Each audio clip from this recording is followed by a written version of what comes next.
Selain itu, upah minimum yang ditentukan oleh gubernur harus berdasarkan kondisi ekonomi dan ketenagakerjaan. Tak hanya itu, syarat tertentu pengaturan upah minimum juga mempertimbangkan pertumbuhan ekonomi daerah dan inflasi pada kabupaten kota yang bersangkutan.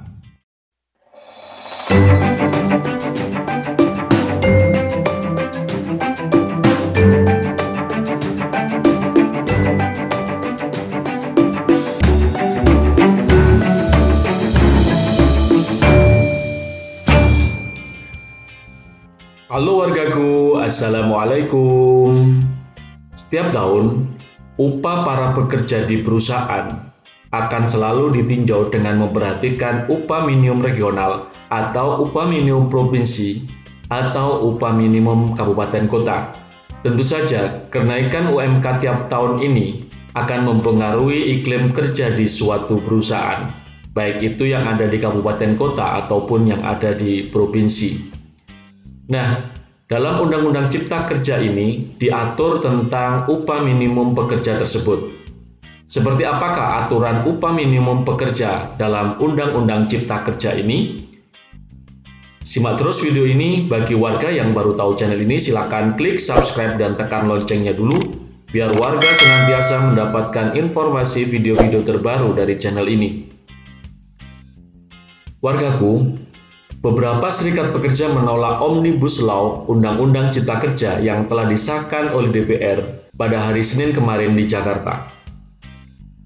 Serikat buruh menilai Undang-Undang Cipta Kerja menghapus ketentuan upah minimum kabupaten kota atau UMK dan upah minimum sektoral kabupaten kota atau UMSK. Ketentuan UMK dan UMSK diatur di dalam pasal 89 Undang-Undang Ketenagakerjaan Nomor 13 Tahun 2003 tentang Ketenagakerjaan. Upah minimum sebagai dimaksud dalam pasal 88 ayat 3 huruf A dapat terdiri dari atas upah minimum berdasarkan wilayah provinsi atau kabupaten kota, upah minimum berdasarkan sektor pada wilayah provinsi atau kabupaten kota. Demikian isi dari pasal 89 ayat 1 tersebut. Pasal 89 juga menyatakan bahwa upah minimum diarahkan kepada pencapaian kebutuhan hidup layak. Selain itu, upah minimum juga ditetapkan oleh gubernur dengan memperhatikan rekomendasi dari Dewan Pengupahan Provinsi atau Bupati atau Wali Kota. Upah minimum sebagaimana dimaksud dalam pasal 89 ayat 1 huruf A dapat terdiri atas upah minimum berdasarkan wilayah provinsi atau kabupaten kota. Adapun komponen serta pelaksanaan tahapan pencapaian kebutuhan hidup layak diatur dengan keputusan menteri. Lantas, bagaimana nasib aturan tersebut dalam Undang-Undang Cipta Kerja? Rupanya, pasal 89 Undang-Undang Ketenagakerjaan dihapus. Namun, pemerintah dan DPR menambahkan 5 pasal, yakni pasal 88A, 88B, 88C, 88D, dan 88E di Undang-Undang yang menuai polemik tersebut. Pada ayat 1 pasal 88C tertulis bahwa gubernur wajib menetapkan upah minimum provinsi. Gubernur dapat menetapkan upah minimum kabupaten kota dengan syarat tertentu. Demikian isi dari ayat 2 pasal 88C. Selain itu, upah minimum yang ditentukan oleh gubernur harus berdasarkan kondisi ekonomi dan ketenagakerjaan.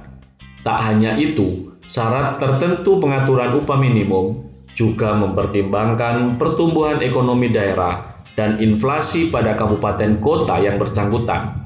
Upah minimum kabupaten kota sebagaimana dimaksud pada ayat 2 harus lebih tinggi dari upah minimum provinsi. Ini adalah isi ayat 5, masih dalam pasal yang sama pada Omnibus Law. Penetapan upah minimum berdasarkan kondisi ekonomi dan ketenagakerjaan. Pemerintah daerah harus menggunakan data yang bersumber dari lembaga yang berwenang di bidang statistik. Ketentuan lebih lanjut mengenai tata cara penetapan upah minimum akan diatur dengan peraturan pemerintah. Sebelumnya, buruh menyatakan menggelar aksi mogok pada 6-8 Oktober 2020. Para pekerja menyerukan penolakan terhadap Undang-Undang Cipta Kerja, terutama pada klaster ketenagakerjaan. Menurut Presiden Konfederasi Serikat Pekerja Indonesia atau KSPI, Said Iqbal, Undang-Undang Cipta Kerja hanya merugikan para buruh dan hanya menguntungkan pengusaha. Terima kasih wargaku sudah menonton hingga selesai. Semoga informasi tadi bermanfaat buat warga semua. Jika ada yang ingin dikomunikasikan, silakan tuliskan komentar di bagian bawah video ini. Jika video ini bermanfaat, silakan klik like and share. Silakan warga membagikan video ini ke handai taulan di grup-grup yang warga miliki. Sampai ketemu di video selanjutnya. Salam Desa Maju.